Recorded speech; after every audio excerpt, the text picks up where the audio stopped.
This is a luxury new build home. This is a $1.5 million home. It has a lot of the features that today's buyers have come to want and need, particularly luxury buyers, such as a large living room, a dining area, a large kitchen, a walk-in pantry. We have great spaces in this house, from a rec room, a family room, to a tall study, a grand 2-story foyer, and yet there is one room in this house that is quite uncharacteristic of today's homes. One that many buyers don't really want.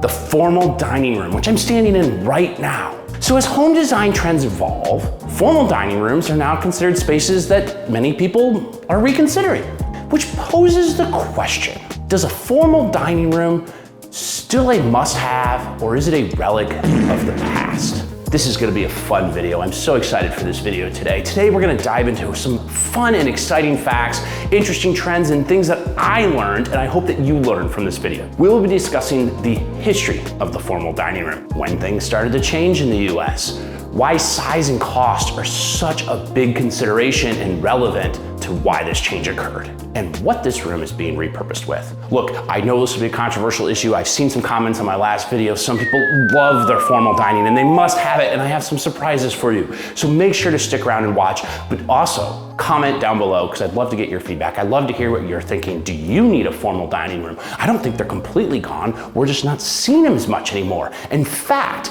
I just did a search this morning. There's only 2 new construction homes, this being one of them, that has a formal dining room being featured in the house. So why is that? Let's find out. We're at a house located in that same neighborhood as the last new build we're in. This is another luxury home, but it has the more conventional floor plan that has been come to be expected in today's new builds. We have a formal living room over here, then the formal dining area right in the center, with a giant large kitchen in the back. So how did this come about to be what we would consider to be a standard setup for today's home? Well, let's jump into the history of where the formal dining room began. And of course it begins with the Greeks. I know my big fat Greek wedding fans are gonna say, you're gonna love that the Greeks began, because the Greeks began everything. But the formal dining began in the Greek era, and it was a space designated for men to eat and drink. And then during the medieval ages, nobility and kings started to use the Great Hall as a place for entertainment and for guests to come. And this was the more formal dining room that became much more widespread as we entered into the 17th and 18th century. So coming from the medieval ages, fast forward to the 17th and 18th century, and the wealthy bourgeois and aristocrats started to include a formal dining room in their manors and giant palaces.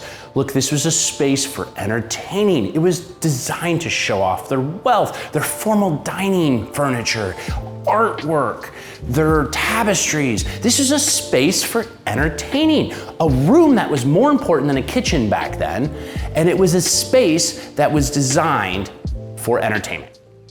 So as the dining room was designed as a space to show off wealth and design taste, everything from the silverware to the fine furniture, that carried over into the Victorian era. And the Victorian era is when we started to see the biggest uptick in the interest of people having a formal dining in their homes. So as we continued in the 19th century Victorian era, this is where the American dining room begins. Early American dining rooms were meant to be luxury areas with furnitures to match it. It was the Victorian era, and it was a culture that had really adapted the dining room into becoming a display of the family and your social status. Dining rooms became art pieces with specific dining sets intended for different occasions. Think china for Christmas or Easter or Thanksgiving, or those horrible napkins that my mom used to put out for each season. Then something happened. Our old world tradition began to transition. We had a couple world wars, and this caused a major cultural shift that followed, including in our homes. First, gone was the help, the servant staff that happened from the Victorian era with the wealthy. Kitchens were no longer occupied by staff, as they were with the wealthier families. There was also a big shift from appliances. Look, we used to have giant ice boxes and cast iron stoves. Why are you so old? These were all replaced with electric stoves and refrigerators. Something else big happened. Manufacturers and advertisers started introducing the term eat-in kitchen.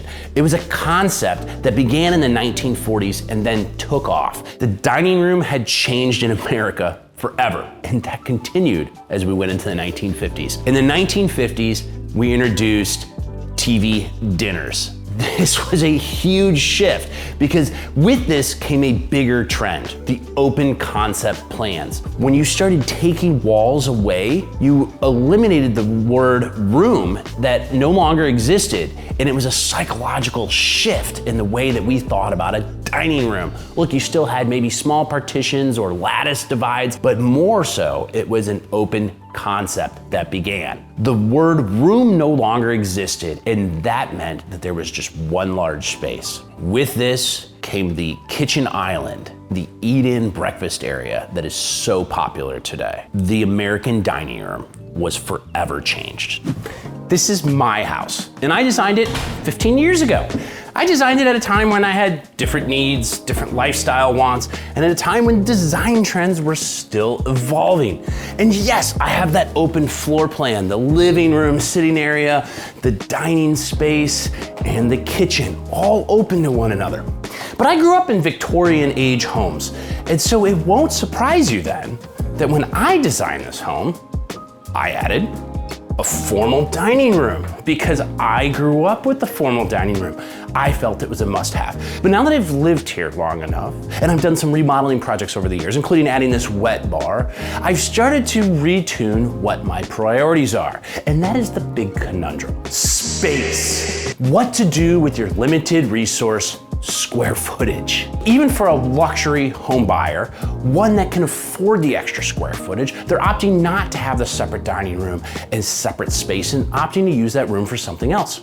So let's take a look at what that room is being repurposed for. And for this, I created a fun exercise. This is my favorite part of the video, and look down in the description because I've got it listed down there, but I have 20 rooms that go into a 3-bedroom house. And I want you to rank each of them from 1 to 20 in their importance and figure out where the formal dining room and other rooms come in to your design value proposition, because you can't put everything in the shopping cart. We're gonna get into that in a minute. And this will help tune and fine tune what is important to you, a potential buyer, and to many average buyers in the US. And it'll be a good indicator of why the formal dining room has started to disappear, because we have limited resources and you can't have everything. And the case in point before we start this is consider this. I included the average square footage for each of these rooms. And if you add it all together, there's a little over 3,000 square feet needed to build your dream home. But the average US home is only 2,300 square feet as of the census data from 2022. The average cost of a US home has now skyrocketed to about $420,000, but that's average. To build this house at 3,000 square feet, at roughly 300 square foot, we don't use price per square foot, it's not a good method, but let's just use it for this exercise. You're looking at a roughly $1 million house, which the average person can't afford. So when you have to make sacrifices, you're gonna start to see why the formal dining room has degraded and eroded out of American culture. So for me, I rank these 20 rooms, and I have rooms in this house that when I built it weren't important to me that are important to me now. For example, I don't have a walk-in pantry. I don't have a laundry room. I just have a laundry closet. And I didn't add a mud room until just 3 years ago, and that has become one of the most important rooms in a house, especially living in the Midwest where you have cold climate. But my values are not gonna be the same as yours, so please comment down below, do this exercise. It's fun, it's interesting to see where everyone's value proposition lands, but I think this is a good exercise. So my wife and I sat down this morning and we ranked from 1 to 20 which rooms were the most important to us. So when we did this ranking, I was surprised and not surprised to find that I was almost second to last, almost last. Second to last came the formal dining room in our priorities of what we would have in our new home. But let's go into who still cares about the formal dining room. Here are 4 reasons that often people who have to have a formal dining room cite. Number 1, it's a dedicated space for gathering.